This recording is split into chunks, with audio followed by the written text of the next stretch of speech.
Olá, sejam bem-vindos ao canal IA História. Hoje a gente vai fundo em um dos capítulos, mais brutais e que definiram a história da América do Sul, a Guerra do Paraguai.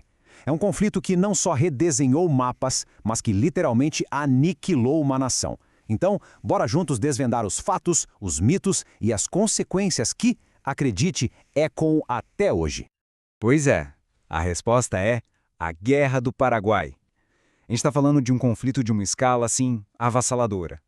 Ele não só mudou fronteiras no mapa, ele dizimou uma nação inteira e deixou cicatrizes, profundíssimas que a gente sente até hoje. Para a gente entender como essa guerra começou, a gente precisa voltar um pouquinho no tempo, lá para metade do século XIX. A bacia do Rio da Prata, imagina essa região, era um lugar de tensão geopolítica absurda.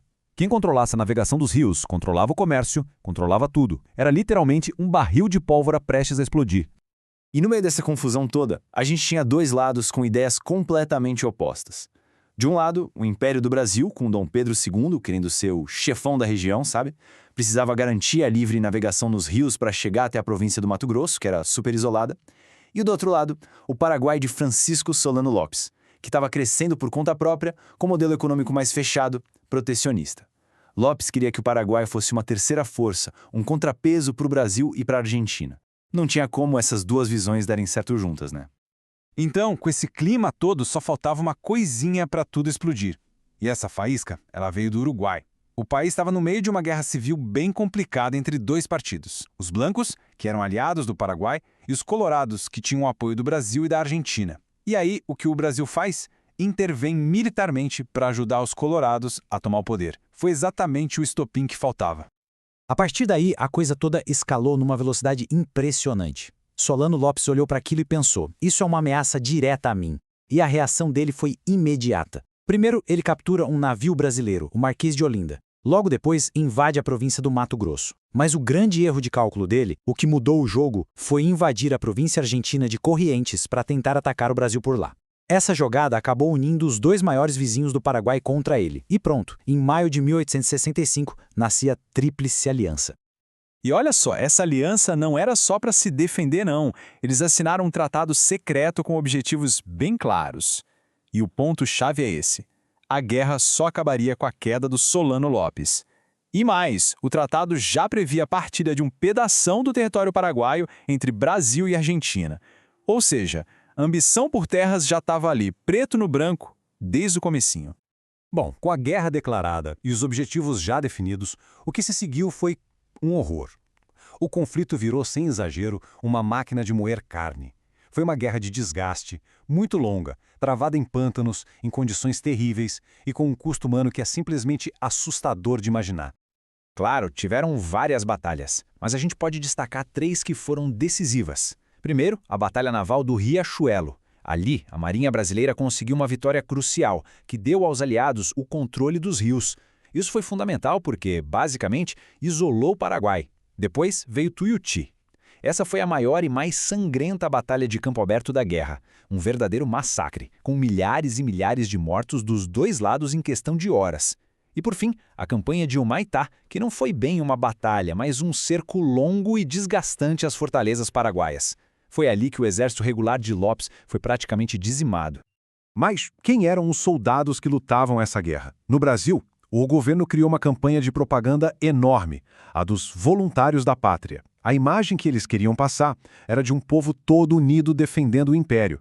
Só que a realidade nos bastidores era outra história, bem diferente. Essa propaganda toda escondia uma verdade bem cruel. Como diz essa citação aí, muitos dos cativos eram vendidos para substituir o branco que não queria lutar. Era isso. Se você tivesse dinheiro, podia comprar uma pessoa escravizada para ir lutar no seu lugar. Então, muitos desses voluntários eram, na verdade, escravizados, prisioneiros, pessoas pobres que eram recrutadas à força. No fim das contas, a guerra foi lutada por quem não tinha a menor escolha. Depois que as principais fortalezas e a capital, Assunção, caíram, a guerra entrou na sua fase mais sombria, mais terrível. Deixou de ser um conflito entre exércitos e virou uma caçada, uma perseguição implacável ao Solano Lopes e a qualquer paraguaio que ainda estivesse vivo e de pé. E é nesse momento que a resistência paraguaia vira um símbolo de sacrifício total. As mulheres, que ficaram conhecidas como Las Residentas, foram a espinha dorsal do que sobrou do país. Elas cuidavam da produção, da logística e muitas vezes até pegavam em armas. E o mais trágico, o mais inacreditável, é que o exército passou a ser formado por idosos e crianças. Crianças que foram mandadas para a morte em batalhas como a de Acosta Nhu, um dos massacres mais cruéis da história do continente.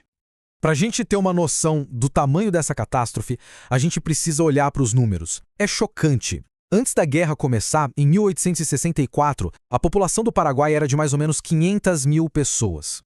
Agora, se segura. No final do conflito, as estimativas são de que o país perdeu entre 60% e 90% de toda a sua população. 90%! Foi um colapso demográfico que não tem paralelo na história moderna das Américas. Quase todos os homens morreram. A devastação foi tamanha que o Paraguai levaria mais de um século para começar a se recuperar. E esse gráfico aqui mostra de forma muito clara uma das consequências mais diretas disso. O desequilíbrio de gênero foi absurdo. A gente está falando de uma proporção de 4 mulheres para cada homem. Algumas fontes falam até de 7 para 1. A sociedade paraguaia teve que ser reerguida do zero, literalmente pelas mulheres que sobreviveram. E a guerra, oficialmente, só acabou em 1º de março de 1870. Foi quando Solano Lopes foi finalmente encontrado e morto em Cerro Corá. Dizem que as últimas palavras dele foram "Muero con mi patria", ou "Morro com a minha pátria". Uma frase que, claro, ajudou a construir a imagem dele como um herói, um mártir na história do Paraguai.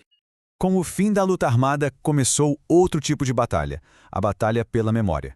O legado dessa guerra é super complexo, cheio de mitos, de versões diferentes e de debates que, olha, são quentes até hoje.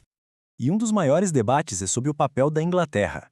Muita gente acredita que a Inglaterra armou tudo isso para destruir o Paraguai, que era um modelo industrial que incomodava. Mas o que os historiadores e os documentos mostram é um pouco mais complicado. Não existe uma prova de que a Inglaterra planejou a guerra. O que é fato e indiscutível é que ela foi a grande ganhadora financeira. Os bancos ingleses emprestaram rios de dinheiro para o Brasil e para a Argentina financiarem a guerra, e lucraram horrores com isso. Essa tabela aqui resume bem o saldo final para cada um.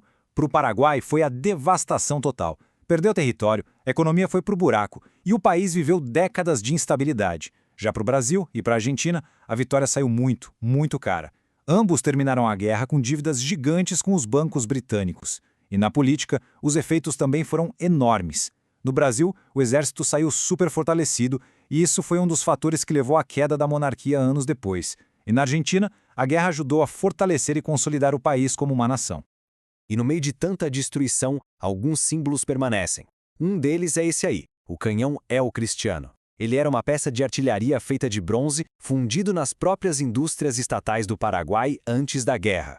Ele foi capturado pelo Brasil e levado como troféu de guerra. Hoje, ele está lá no Museu Histórico Nacional no Rio, como um lembrete silencioso daquela capacidade industrial paraguaia que foi completamente destruída. E tudo isso nos leva à grande pergunta, a que fica até hoje. Afinal, o que foi essa guerra? Foi uma guerra para libertar o povo paraguaio de um ditador, como dizia a propaganda da Tríplice Aliança? Ou foi, na verdade, um genocídio movido pela ambição territorial e econômica dos vizinhos? A verdade, como quase sempre na história, provavelmente não está numa resposta simples, mas sim na mistura complexa e muito dolorosa de tudo isso. E aí, o que achou? Se essa história te fez pensar, te provocou de alguma forma, não se esquece de se inscrever aqui no canal IA História, tanto no YouTube quanto no TikTok. A gente está sempre desvendando os capítulos mais incríveis e polêmicos do nosso passado.